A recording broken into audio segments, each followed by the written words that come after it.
সুন্দরবনে বাঘের আক্রমণে মনিরুজ্জামান নামে এক মৌয়াল নিহত হয়েছেন। মধু সংগ্রহকালে আকস্মিক মাথার পেছনের অংশে কামড়ে ধরে বাঘ। আবারও বাঘের উপদ্রব সুন্দরবন সংলগ্ন 5টি গ্রামে। যেখানে নদী, জঙ্গল আর বাঘের রাজত্ব একসাথে মিশে যায়, সেই জায়গার নাম সুন্দরবন। আমি প্রথমবার গিয়েছিলাম সুন্দরবনে, আর সত্যি বলতে কি, ছবিতে যা দেখি তার চেয়েও অনেক অনেক বেশি বিস্ময়কর।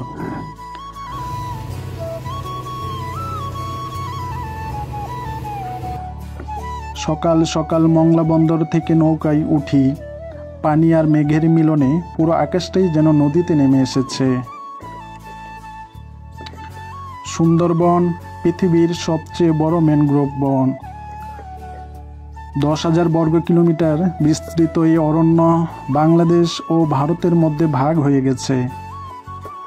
শুধু গাছই না, এখানে আছে প্রায় 450 প্রজাতির বন্যপ্রাণী।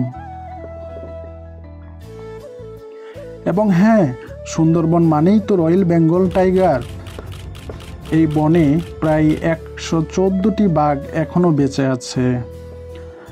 যদিও আমি নিজে বাঘ দেখি নাই, কিন্তু বনের ভিতর ঢুকলেই সেই ভয় আর রোমাঞ্চ একসাথে আসে। বাঘ না দেখলেও হরিণ, বানর, নানা পাখির কিচিমিচির সেই অভিজ্ঞতা এক কথায় অসাধারণ।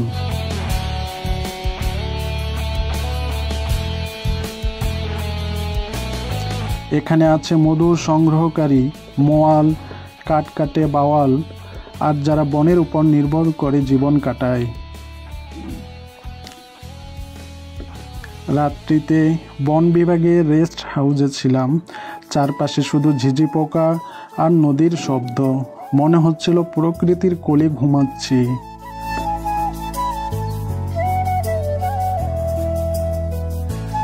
সুন্দরবন শুধু বাংলাদেশের গর্ব নয়, এটি ইউনেস্কো ওয়ার্ল্ড হেরিটেজ সাইট, এবং এটি আমাদের জলবায়ু রক্ষা কবচও বটে।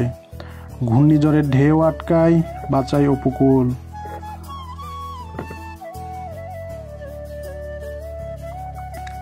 সুন্দরবনে যাওয়া শুধু ভ্রমণ নয়, এটা একটা উপলব্ধি, মানুষ আর প্রকৃতির সহাবস্থানের এক জীবন্ত উদাহরণ।